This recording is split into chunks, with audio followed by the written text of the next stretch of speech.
Ladies and gentlemen, welcome back to the History of Rock podcast. His name is Brandon. He's the DJ. His name is Shim. He is the rock star. Class is in session. And I know I say this about all of them, but I'm really excited for these episodes coming up here because we're doing Ozzfest. It was the middle finger to Lollapalooza because they basically said, Ozzy, we don't want you here.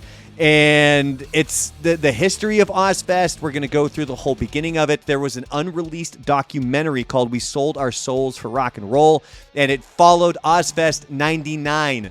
Some of the bands that were on that tour, Godsmack and Static X, they were not the big acts. Godsmack opened up the main stage.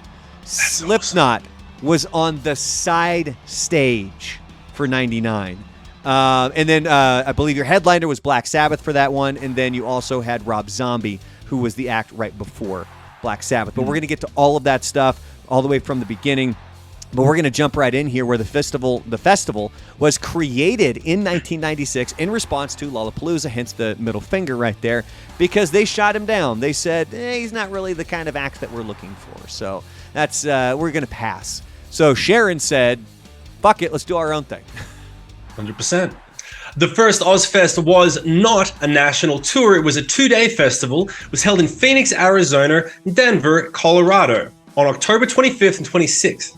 When talking about the first Ozzfest, Ozzy said, rather than bite off more than you can chew, let's just do a couple of shows and see what happens. Was the pun intended? I don't know. You could be the judge. And he honestly thought that it would fall flat on its face. Yeah, he didn't have any faith in it. And that's Devore, California, not Denver, Colorado, by the way. Well, sorry. Shim's been sick. Just cut him some fucking slack, everybody. Sick. Jesus. You told me to roll through him. You told me to just roll through him. Keep on going, brother. So Ozzfest was kind of a way, because if you think about the time, it started in 1996. It was a way for unknown metal bands to get exposure. So we're going to cover some of those unknown bands, like I just mentioned, in 99, and then some of the later years as well, because you're like, wow, yeah, there was a time before that people knew who the fuck they were. Because this was way before MySpace. This was way before Facebook. And really, I mean, the internet existed. Like, we're not that fucking old. And we'll get to that when Ozzfest actually had, website and things like that. But there really wasn't a way for metal bands to get recognition because radio stations never really played metal bands. You'll get the occasional radio station, which, by the way, just across the country in general here in the United States, most major cities don't have a rock station anymore. It's not a viable option, which is why they've all gone away. And there are still a few, like look at WAAF in Boston, gone, poof, just like that. But then you had JRR down in Orlando, and I think JRR was the one that would do metal weekend nights. Like on Saturday night, you're going to hear fucking Goat Whore and Devil Driver and things that you're not going to hear on any other radio station. Yeah. So Ozzfest gave bands like that a platform. And dude, when you're in a band, especially, I remember when we were starting out, even in Australia, it was even harder. When you get on a tour like that, when you get on any show, when you open for any band, it is the biggest deal in the world. Now it's like, oh, we got on a playlist.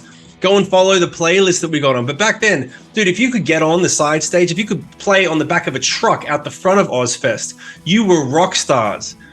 The Wikipedia page says that there were large protests in 97 and 2001 to cancel Marilyn Manson's part of the show. The documentary in 99 shows that protests in general were not a foreign thing for Ozzfest, although in the documentary they show the protests somewhere other than the actual venue. Funny that. Must have been outside a church. It looked like it was sort of like a downtown area. I couldn't quite tell while I was watching the documentary. And something that we will get to is there's a kind of a full debate. I think it was for the radio station that was whatever city that they were in, where you have kind of the main guy who's protesting with Sharon Osbourne, and fuck, like going back to then, it's crazy shit that they're talking about, and the way that this guy's brain functions, it doesn't make any sense. But that's coming up here in the future. So in the protests and then the documentary, they say that Black Sabbath represents everything that is wrong. One lady has a sign that says Black Sabbath promotes thrill killing, rape, murder, cannibalism, homosexuality, death, and suicide. Now, I want you to stop and think about this. Think about every single one of those things on that list, and I want you to realize that they put homosexuality in the same fucking list as cannibalism and thrill killing.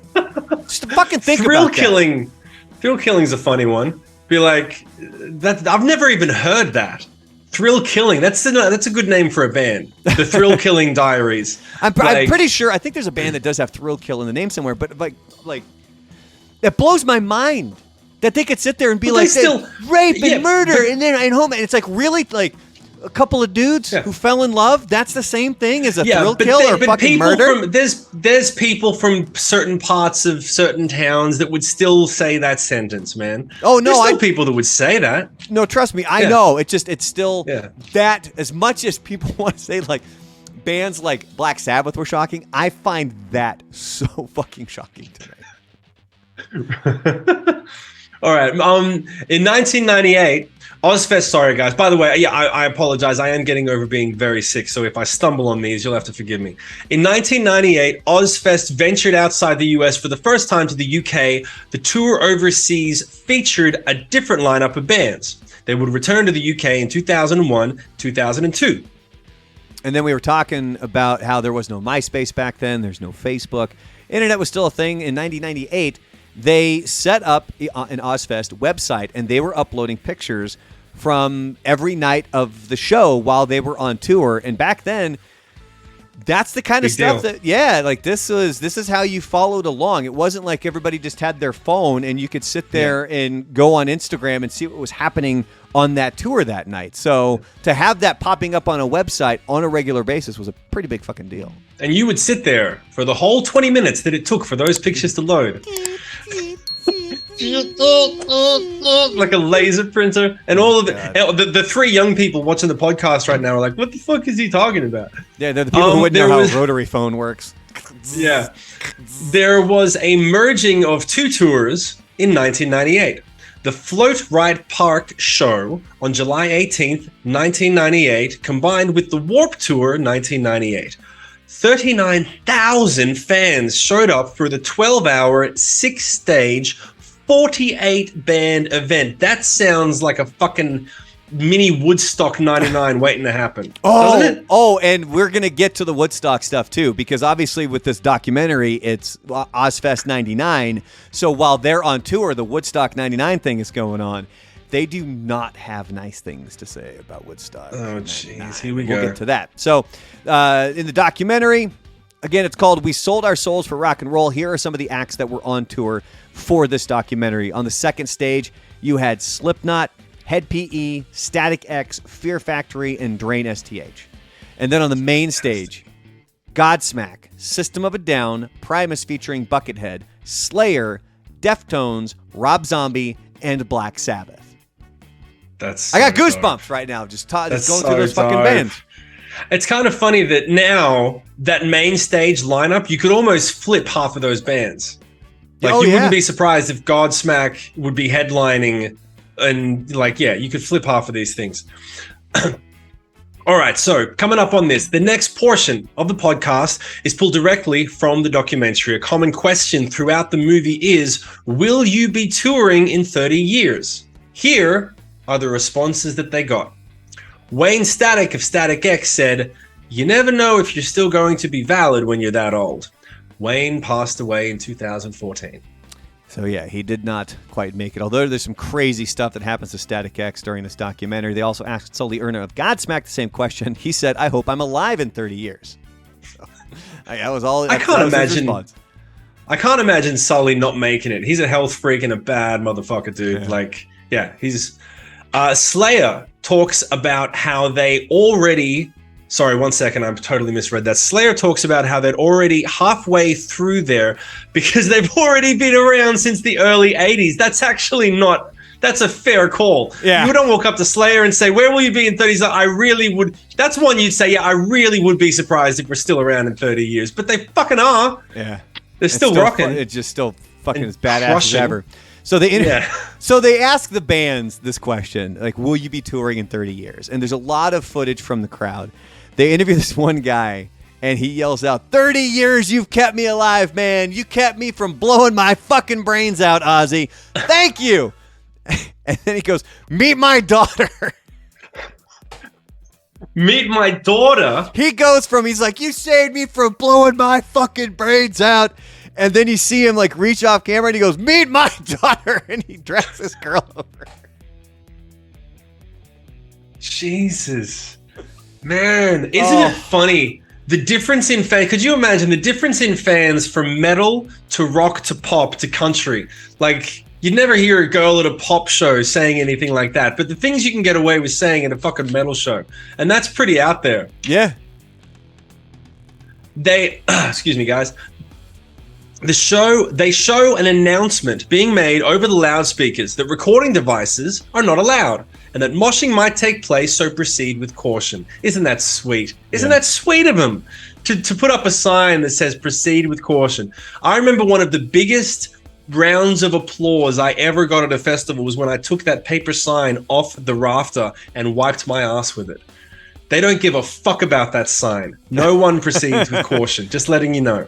Go ahead. So this reminded me of a venue. I think it was called, it changed names frequently. And early on, I think it was called Legends. And it was at Seminole Hard Rock Hotel and Casino when I first moved down to Florida. And it was a nice, smaller little venue where you could kind of bring in some decent acts. And I remember there was a local show going on there where they'd put together a whole series of different local acts that were performing. But the venue was adamant, no moshing. And we kept trying to tell them it's not going to work. Like you don't book acts like this and then not expect. You can't tell them no, and it just created a huge fucking issue. There was fights between the security guards and the people down in the pit.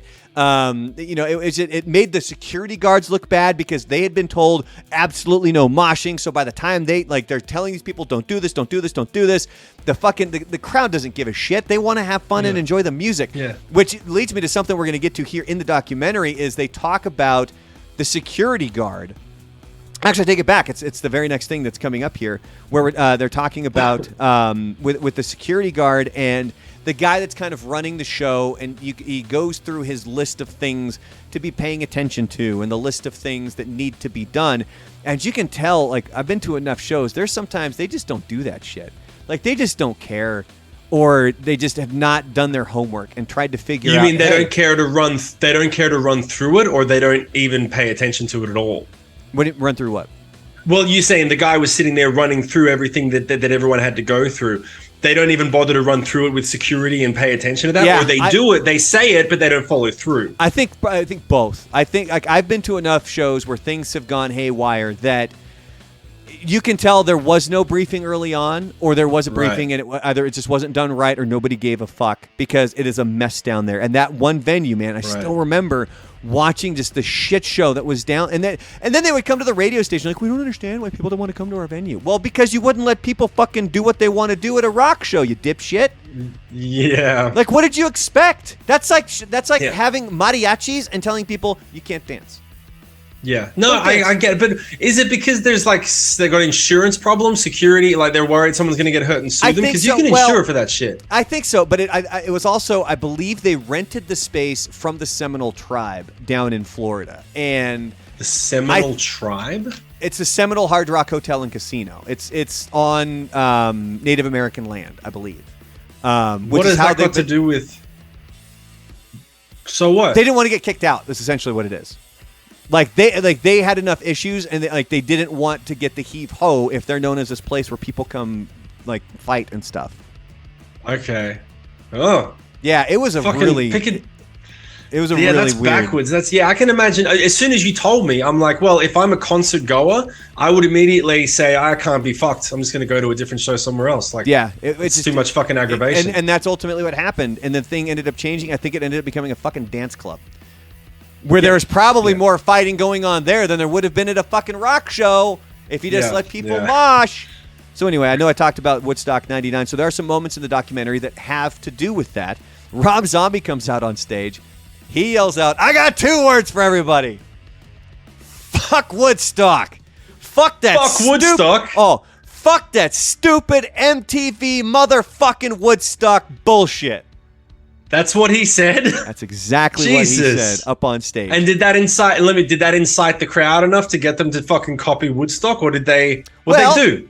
Here's the thing. So there were people lighting fires at Ozzfest '99, and then they end up talking to the head of security, Val Bechekis. I'm guessing is how you pronounce his last name.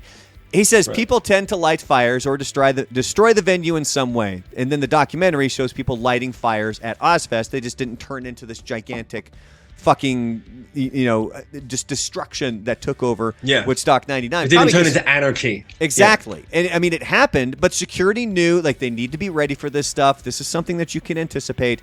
And now we're going to get into the full security briefing that they have. And you can tell I respected the hell out of this head security guy because he's there to make sure that obviously his client, the person that is paying him to be there, is taken care of. But when we get into it more, he wants to make sure that the fans are taken care of. He wants to make sure that the bands are taken care of. He knows our job is security. It's not like Woodstock 99 where they paid some kids $500 and gave them a couple of T-shirts to go walk around as the fucking peace patrol. Yeah. Dude, it just reminded me of that. That is shocking that was their security.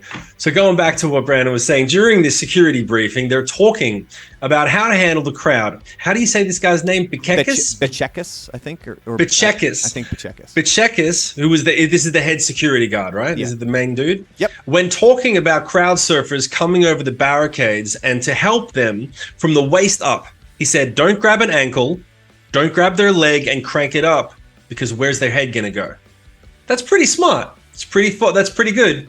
I'm telling you, like, watching this, I gained a lot of respect for this guy, a lot of respect for the security guard, because you could tell he knows his shit. He's not just some dude who thinks he's a badass and he can run security. Like, he legitimately knows what he's doing.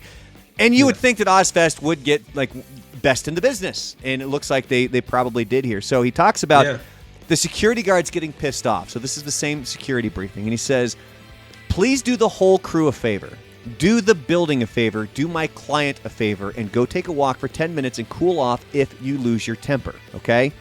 You're not going to do us any good taking your frustration and anger out on a kid who's just trying to have a good time and didn't realize he just stuck his pinky in your eyeball. Okay? It's real important that you keep cool heads. That's pretty. I agree with you. I have got mad respect just based off the things that you've told me. But it does go to show. Say what you want about Sharon Osbourne, but she knows how to organize shit, doesn't she? Yeah. Oh fuck. She's a yeah. business lady, man. She knows what the fuck is up. She's a boss. Yeah. There were some bus issues during Ozzfest 99. This should be interesting. All right, let's get into some bus issues. Rob Zombie said they've had 4 different drivers and 3 different buses in the span of a month. That's significant. Oh, that's a lot. The tip of the iceberg. All right. So after the talks about how difficult it is on the road, Ozzy makes the comment, he's age 50, he's got to fly. He can't be on the road anymore. So he would, just kind of bounce around and make it to the dates. He wasn't in the actual tour buses. But this one next, right here with Static X.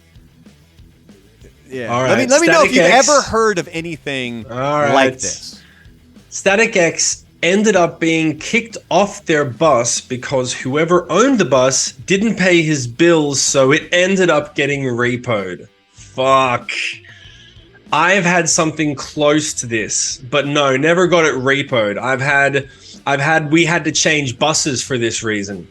The guy, it's a long story, but basically, normally when you get a bus, you have a bus company. Sometimes the band owns the bus. Sometimes the band knows a guy who owns a couple of buses. Usually the best thing to do is to go with a big bus company so that if it breaks down, they send you another bus. That's what you pay a lot of money for.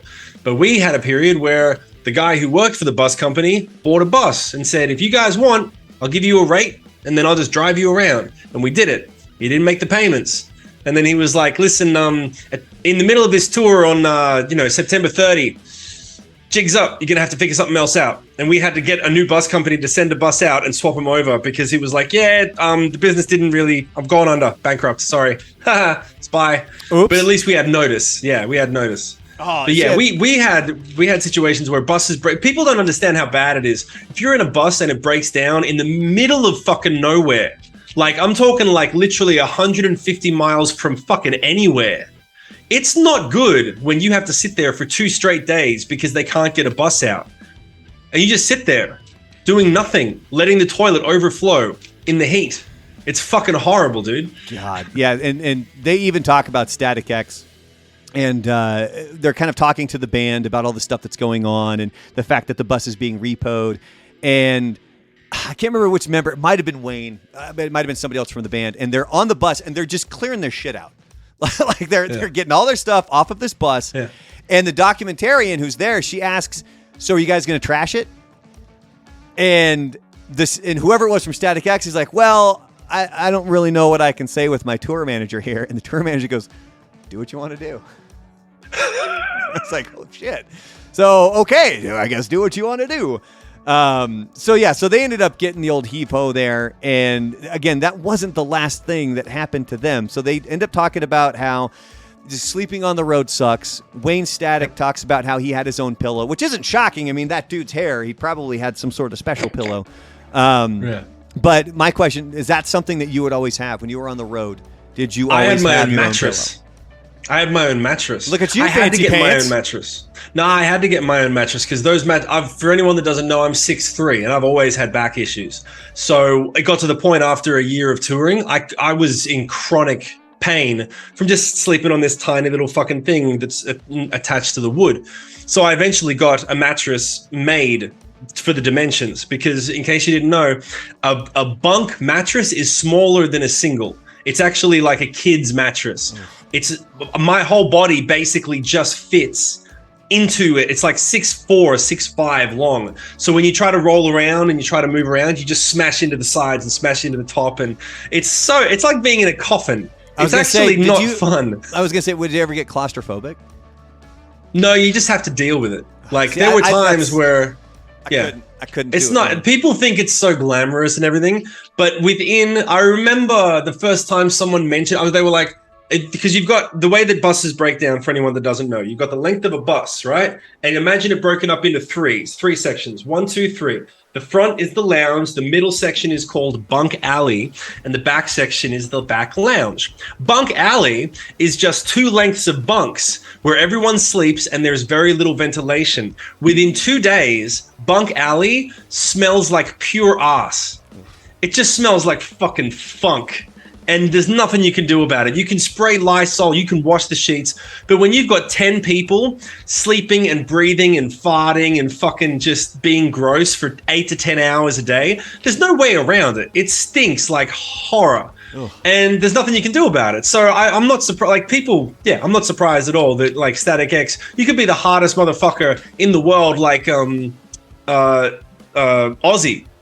and even Ozzy at 50 was like, "Fuck this shit, I'm over it." Yeah, it's a hassle. Nah, so going back to Static X here, where we're talking about the issue where they were getting repoed, and then they were like, "Yeah, it's just been a tough couple of days." So then they asked them, "Well, what else has happened?" They had to fire a drum tech because he was scalping his passes. It's awesome. That's awesome. So I guess that's it. I was gonna say, is that a thing that is not acceptable? I mean, if it's your pass, can't you do what you want with it? Well, you're talking about your backstage passes? They just said his passes. They didn't. I don't know if they necessarily went into details on that. They just said that he was scalping. Yeah, the reason you can't scalp your passes is because your backstage passes are exclusive passes designed to only let you into the backstage area where the bands and the managers, and so basically some hardcore fan who's a psycho can just walk in by waving this pass and no one will stop them. And then they can get in and murder the lead singer of fucking Static X or some whatever. Like create. The whole point is, so and this was the weird thing that would really fucking piss me off as well, because I was always horrible with my passes. I would lose my passes all the time. One of the biggest points of you want to hear a funny story? How would you lose the pass? Aren't they on a lanyard? Because this is the thing that would frustrate me. I would not. You put your laminates on a little clip, and then you put the clip on your belt, right? Okay, But yeah. I would forget it, and it'd knock around, and it'd smack you in the ass. You have to put it in your pocket, and I would just forget. I never got in the habit of putting it on, right? Emma was always perfect at it because she was a girl and she liked things to be a certain way, so she would never leave without her passes. She would never have this problem. I always had this problem. I would leave without my pass. So I would go to the venue and they'd say, yo, just got to check your pass. And I'd be like, oh, and sometimes if I was headlining, they'd be like, yeah, we know it's you. If I was opening, they don't always know the opening act by the face of the singer. And they'd say, look, maybe you are in the band. If you are, go and get your pass. And I go, fuck, I got to go back to the bus. But we were on tour with Seether, and Seether, Sean and I had a bit of a falling out over a few things. And it got to the point where Sean knew that I would always forget my pass. However, we've been on tour for a month, so all of the crew know me. And he instructed all of the crew, all of the security. He literally said, don't let him in without his pass. I know he's lost his pass. He's lost it for a week, and we've just been letting him in because we're cool. I'm pissed. We're having a fight. Don't let him in. And I walked to the backstage venue and I saw his security guard and I was like, hey man, it was like, need your pass. And I was a couple of back and forth. And finally I'm like, dude, what's going on? He was like, Sean's rules, new rules. No one gets in without a pass. And I was like, you mean I don't get in without a pass? That's what you mean, right? Because everyone knows I've lost it because I'm an idiot. And he was like, yeah. I said, are you serious? He said, it's my job, man. Can't let you in. I said, are you serious? He said, I'm 100% serious, man. Can't let you in. And I was like, all right. So I had to go around and get a new pass printed and made because Sean didn't want to let me in, because that's the point that it got to. Jesus. But the thing is that realistically, they do have the absolute right. If you don't have your pass, you can't get in. It's an absolute thing where they have, for anyone that doesn't know, they have signs that they put up at the beginning of every show, 9 o'clock in the morning on the day of the show. They'll have these big billboards that they'll put at the entrance, and they'll say like, Nickelback laminate looks like this. Nickelback can get into these areas. Seether laminate looks like this. They can get into these areas. Sick Puppies looks like this. They can only get into the front because they're the opening band. And so like you can read them and you can see. And if they got the pass, to walk up to the barricade. That's what they get. They just get to walk up and see everything. Yeah. And so if you sell that pass, the point is you can have, Joe Blow security from just up the street in the middle of Iowa who doesn't know shit about shit. And some random psycho girl walks up and says, oh yeah, I do promo, but you've actually bought the pass off the drum tech for $150. She can get into all the way backstage and get into some nasty trouble. And that's why you got to fire that guy, because you're not supposed to sell that shit. Well, it sounded like Static X went through some pretty serious shit while they were there on Ozzfest 99. But that's going to be the perfect wrapping up point for this episode, because when we start the next episode, and I think we're actually going to be able to get Ozzfest done here in 2. We're going to get to that debate that Sharon has with kind of the leader of the protesters. I believe it was done for a radio station. I'm not 100% sure, but like there's like radio station logos behind them and stuff like that, where they're kind of sitting there going back and forth about how Black Sabbath is like the worst thing on the goddamn planet, and how Sharon's like basically she pulls the comparison like what's wrong with homosexuality and things like that, where they're comparing it to fucking thrill-killing murder and rape. Like, yeah, those are all on the same fucking level playing field there, dude. And Sharon puts them on the spot for this shit? Oh yeah. Oh cool. And the dude has honest answers that he thinks he's like, I fucking nailed it. Like you hear him and you're like, this is a crazy person. And then but you can tell like deep down for this guy, he's like, I'm totally winning this. I'm totally winning this debate. It's like, no. Oh, I'm sorry, sir. No, you're not. But that's going to be coming up in the next episode. Don't forget, we do have the remixes dropping on Wednesdays. Last week we talked about Modern Family. We're going to have another episode coming up here on Wednesday. We have the shorts that are dropping twice a day, I should say. My channel, at The Real Brandalorian, YouTube and Instagram. You can also find Shim over on YouTube. It's at ShimOnMore, or on Instagram, it's just Shim. Just look for his blue check mark. But on that note, we're going to wrap up this episode and get to an encore. So his name is Shim. He's a rock star. His name is Brandon. He's the DJ. Class is dismissed.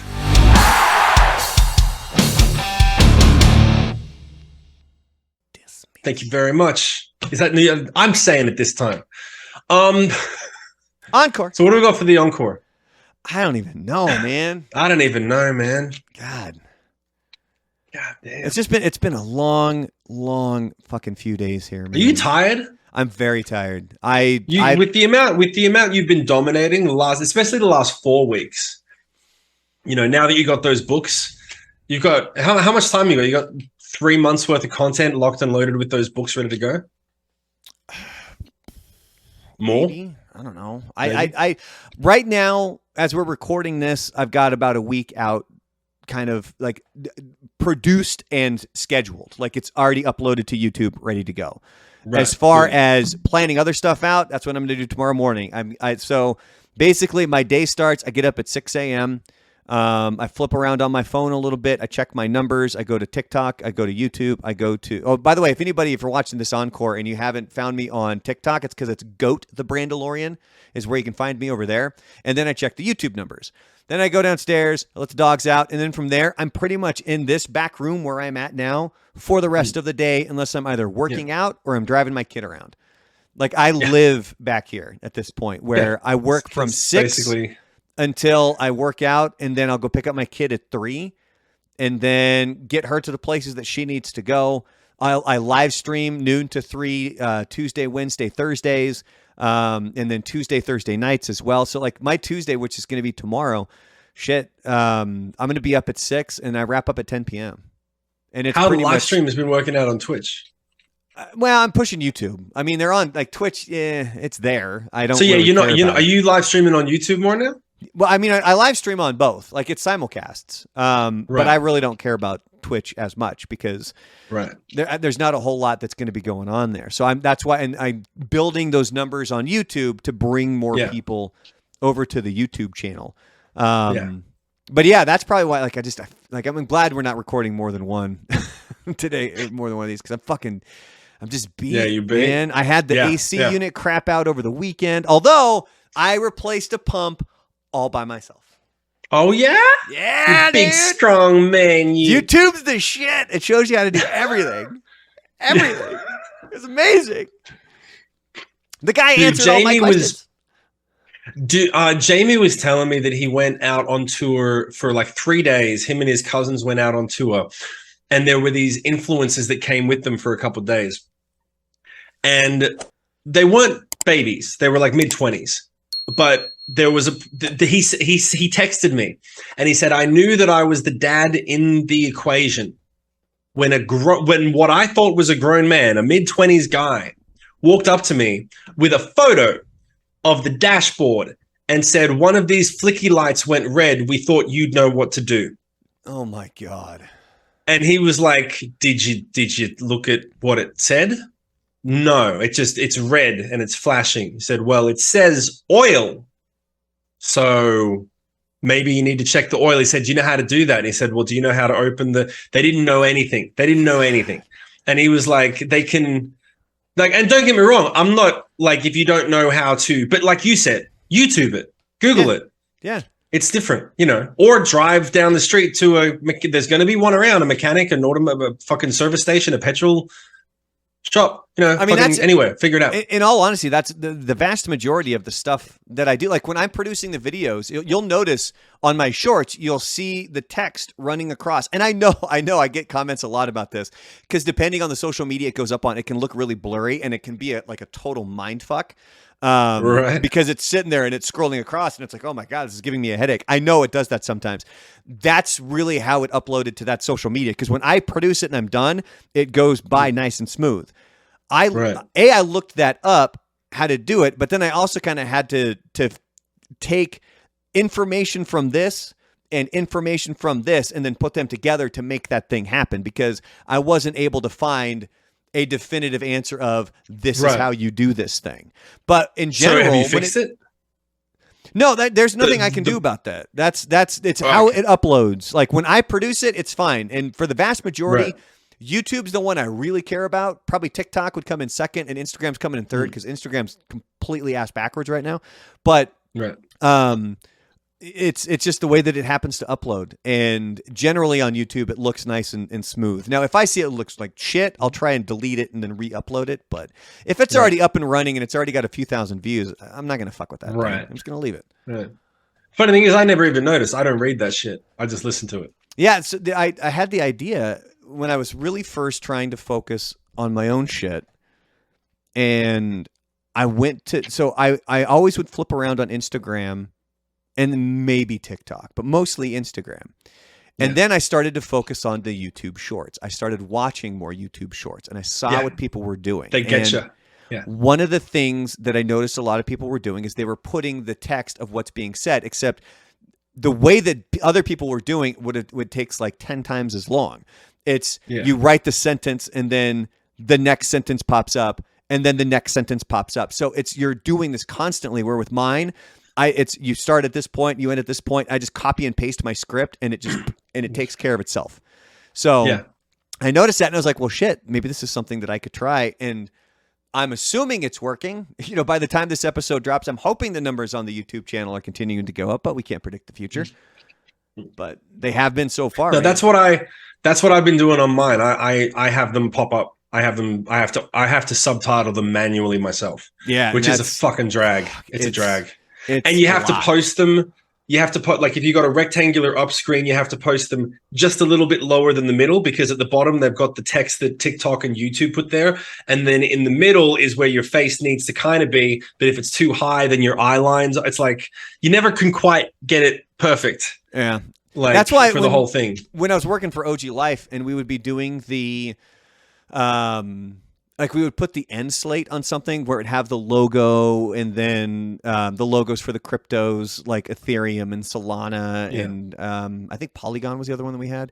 And so all that stuff would come in, which, by the way, here's a piece of advice for anybody that's looking to get into content creation. Don't do that shit, because nobody fucking cares.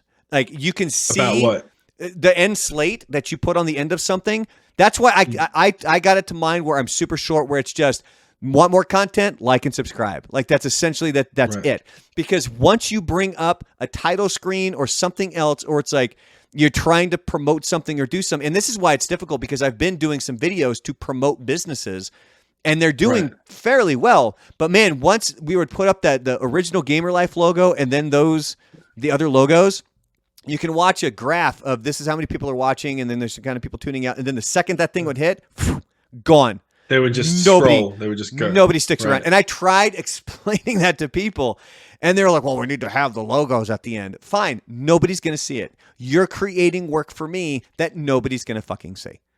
Right. So the moment that you put an end slate that says, like, subscribe to the channel or here's the next video, they just leave. Gone. That's why I tried. So when I was doing video game stuff, and God, I got some funny video games clips that I need to figure out what I'm going to do with them. But when I would do that, when I would bring up a logo or I would bring up some sort of an end slate, I made sure the conversation kept going. So technically the video wasn't over, because it's a conversation between either myself and Alan or Twitchy or Frank or the guys that we game with. And I would have that conversation continue, because it's something people still want to hear. Yeah. It's just that logo happens to be there. If you're giving them something they care about, they'll stick around. If it's just this logo with, hey, come check us out at our website, they're gone, dude. They don't care. Yeah, right.